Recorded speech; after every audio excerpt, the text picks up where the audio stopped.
Étapes essentielles pour gérer au mieux une telle situation. Étape 1. Identifier la crise. La première étape cruciale est la détection rapide de la crise. Il faut instaurer une veille constante à travers des indicateurs de performance, des retours d'expérience et une communication ouverte avec les employés. Il est essentiel d'établir un système d'écoute active pour capter les signaux faibles, comme une baisse de motivation, des rumeurs ou des erreurs répétées. Dès qu'un problème est identifié, il faut évaluer sa gravité, ses causes et ses impacts potentiels pour éviter qu'ils ne deviennent incontrôlables. Plus on réagit vite, plus on a de chances de maîtriser la situation. Étape 2. Constituer une cellule de crise.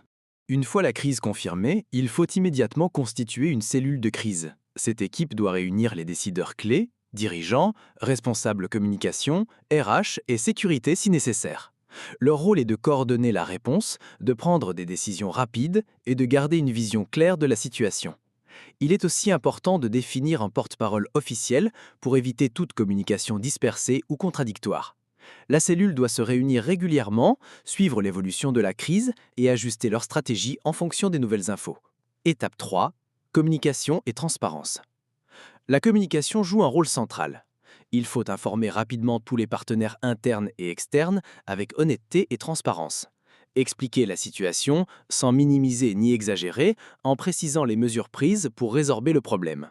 La transparence favorise la confiance et limite les rumeurs. Il est aussi crucial d'adapter la communication selon le public. Certains auront besoin d'informations techniques détaillées, d'autres d'un message rassurant. La gestion de la communication doit être cohérente, régulière et orientée vers le rassurement et la solution. Une fois la crise stabilisée,